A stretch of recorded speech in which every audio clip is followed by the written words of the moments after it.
teman-teman semua, perkenalkan saya Yuni Nduru dari Prodi PAUD tahun 2019. Saya kuliah di Universitas Pancasakti Bekasi. Kali ini saya akan membahas tentang manajemen PAUD. Sebelumnya, yang saya hormati dosen pengampu mata kuliah manajemen PAUD, Ibu Dr. Haji Suhartiningsih, MPD. Baik teman-teman, langsung saja saya akan menjelaskan tentang pengertian manajemen PAUD, di mana kata manajemen berasal dari bahasa Inggris atau management.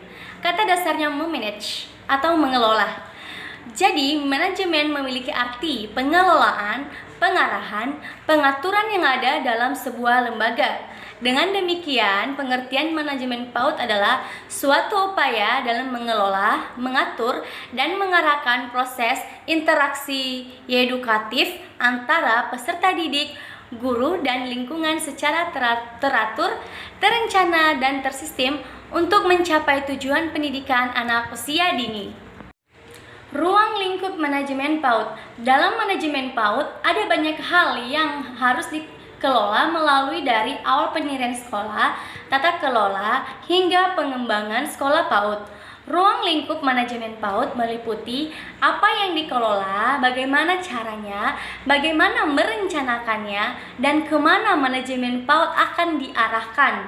Adapun ruang lingkup manajemen PAUD itu meliputi: yang pertama, manajemen kurikulum PAUD.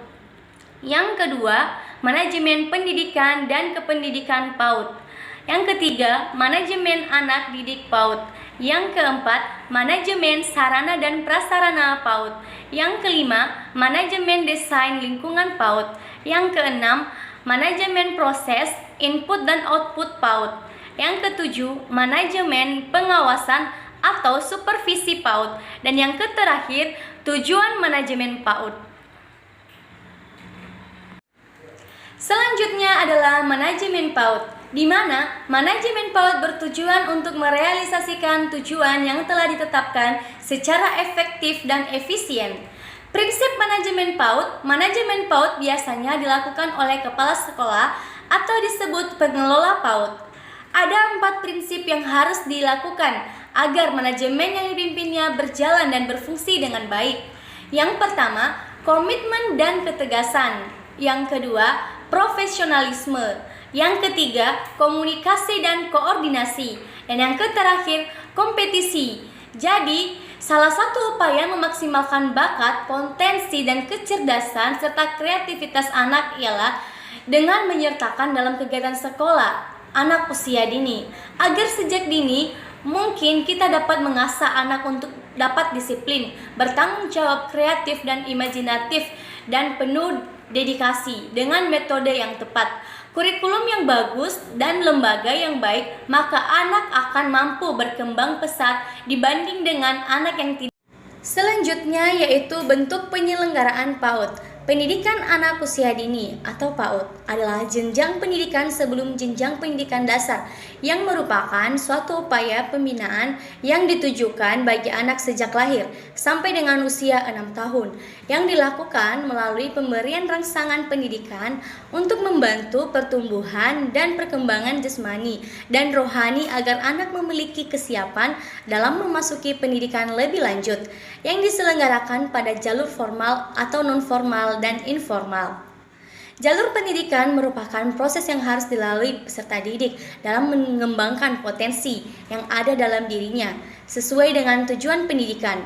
Adapun beberapa jenis jalur pendidikan yaitu pendidikan formal dan non-formal. Selanjutnya, bidang-bidang dan tugas manajemen lembaga PAUD, di mana ruang lingkup manajemen PAUD pada awalnya hanya lembaga pendidikan taman kanak-kanak yang mengalami perkembangan pesat di Indonesia hingga tahun 1999. Adapun tujuan dari manajemen PAUD secara umum adalah mencangkup kata kunci efektif, efisien. Sehingga manajemen ini bertujuan agar PAUD mencapai tujuan sebagaimana yang telah direncanakan secara efektif dan efisien. Sedangkan untuk fungsi manajemen PAUD secara umum adalah terdiri dari 4 hal, yaitu perencanaan, pengorganisasi, pengendalian, serta pengarahan. Selanjutnya, prinsip manajemen PAUD, di mana manajemen PAUD biasanya dilakukan oleh kepala sekolah atau disebut pengelola PAUD. Ada 4 prinsip yang harus dijalankan agar manajemen yang dipimpinnya berjalan dan berfungsi dengan baik, yaitu yang pertama, komitmen dan ketegasan. Karena komitmen itu ditunjukkan kepala sekolah, kesanggupan kepala sekolah dalam memajukan lembaganya. Selanjutnya yaitu profesionalisme. Profesionalisme berkaitan dengan kedisiplinan atau menjalankan lembaga sesuai dengan standar prosedur yang dilakukan. Yang ketiga adalah komunikasi dan koordinasi. Dalam sebuah lembaga PAUD pasti melibatkan banyak komponen sumber daya manusia. Tegas pengelolaan PAUD atau kepala sekolah adalah mengkomunikasikan dan mengkoordinasikan program yang sedang berjalan sehingga program terlaksana sesuai dengan hasil yang efektif dan efisien.